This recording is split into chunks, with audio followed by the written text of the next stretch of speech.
Allah Subhanahu wa taala berfirman di dalam Al-Qur'anul Karim di surat Ali Imran ayat 17,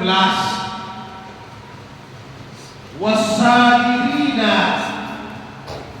was-sadiqina wal-qanitina wal-munfikina wal-mustaghfirina bil ashar. Orang-orang yang sabar, orang-orang yang benar, orang-orang yang taat, orang-orang yang dermawan menginfakkan hartanya, dan orang-orang yang senantiasa beristighfar, mohon ampun di waktu sahur, di waktu akhir malam. Mereka beristighfar kepada Allah. Inilah sebagian dari ciri-ciri orang yang bertakwa kepada Allah Subhanahu wa taala. Saudaraku yang berbahagia, dalam beberapa kitab tafsir, khususnya Ibnu Katsir, telah menjelaskan bahwa ayat ini sebagai peringatan bagi kita bahwa semua kehidupan di dunia yang kita cintai, semua akan fana, semua akan hancur, semua akan binasa.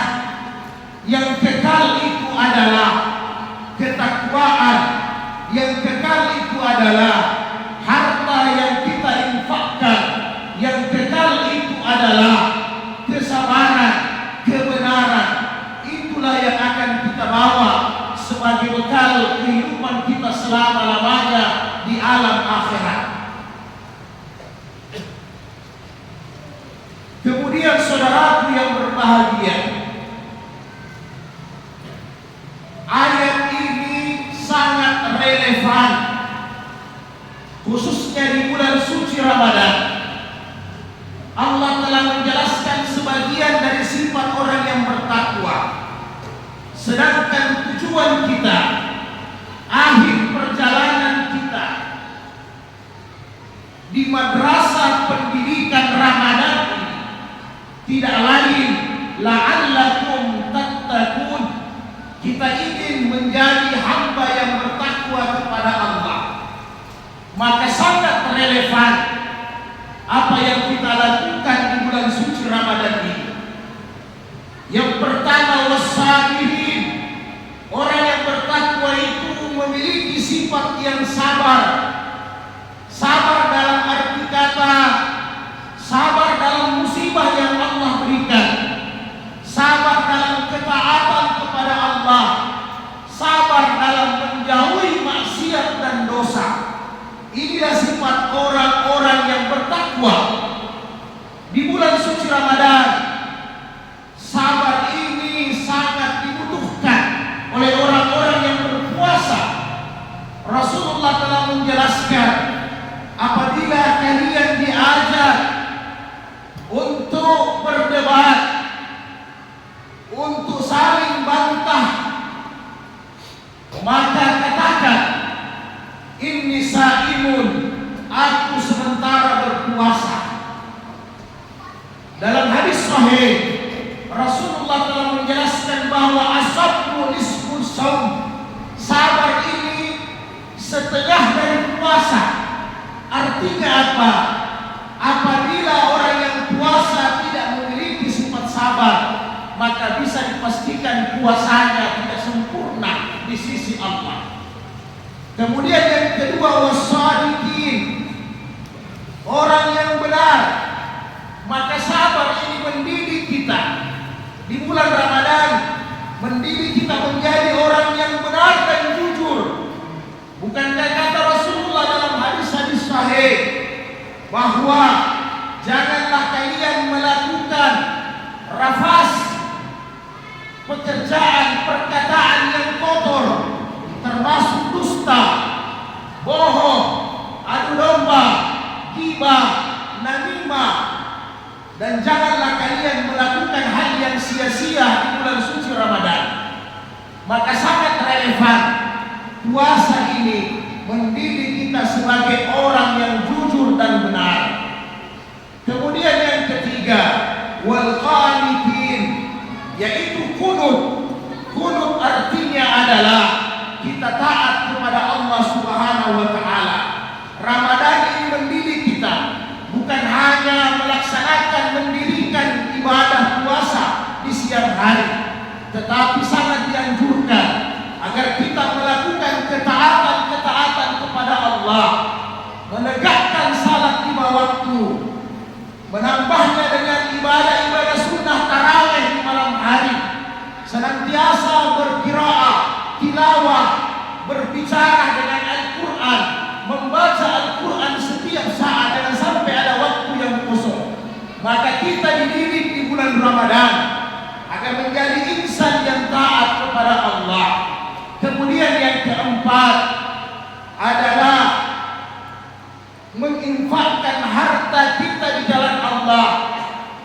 Maka sudah pasti Rasulullah telah mengajarkan kepada kita agar di bulan suci Ramadan ini kita lebih ringan tangan, empati kepada saudara-saudara kita yang membutuhkan. Bukankah dalam hadis sahih bahwa di bulan suci Ramadan Rasulullah seperti angin yang berhembus? Artinya apa? Rasulullah sangat dermawan, sangat pekah kepada orang-orang yang miskin, orang-orang yang fakir. Di bulan Ramadan kita dituntut, dianjurkan untuk memberi buka puasa kepada orang yang berbuka, memberikan makan sahur kepada orang yang sahur. Man fattara sa'iman, barang siapa yang memberikan buka puasa kepada orang yang berpuasa, falahu mislu ajrihi, maka dia mendapatkan pahala yang sama dengan orang yang berpuasa. Ramadan ini mendidik kita menjadi orang yang dermawan, menjauhi daripada sifat bakhil dan kikir. Yang kelima, yang terakhir adalah wal mustaghfirina bil ashar, senantiasa bangun di tengah malam, sepertiga yang terakhir, untuk beristighfar, memohon ampun atas segala dosa dan kesalahan yang kita lakukan. Di dalamnya kita dituntut untuk makan sahur, bangun untuk makan sahur. Di dalamnya penuh keberkahan. Tasyahharu fa inna syuhuri fi barakah. Bersahurlah kalian wahai saudara-saudaraku, karena di dalam sahur itu ada keberkahan. Puasanya orang yang sahur itu tinggi nilainya di sisi Allah dibandingkan dengan puasanya orang tanpa bersahur. Bukankah dalam hadis-hadis sahih Rasulullah bersabda bahwa di akhir malam, sepertiga malam terakhir, kurang lebih jam 4 di waktu kita, maka Allah Subhanahu wa taala akan membuka semua rahmat dan pengampunannya kepada hamba-hambanya. Allah akan berkata kepada hamba-hambanya, hal min mustaghfirin faghfira lahu, mana orang-orang yang mohon ampun kepadaku, saya akan ampuni dia. Hal min da'in fa'ataituhu, mana orang yang berdoa, saya akan kabulkan permintaannya. Hal min sa'ilin fastajiba lahu, mana orang-orang yang minta, saya akan ijabah doanya, saya akan kabulkan permintaannya. Allah tantang kita di akhir-akhir malam, mana mereka yang bangun, mana mereka yang mengangkat tangan. Maka pada malam ini saya akan ampuni, saya akan kabulkan semua keinginan-keinginan mereka. Saudara-saudaraku yang berbahagia, mudah-mudahan di bulan Ramadan ini kita dididik, dibentuk menjadi insan yang sempurna, dan endingnya insya Allah semua dosa-dosa kita akan dihapuskan, akan dibakar, akan dileburkan oleh Allah Subhanahu wa taala. Amin ya rabbal alamin. Barakallahu fikum wa nafa'ni bil ayati wa zikril hakim, innahu wal ghafurur rahim.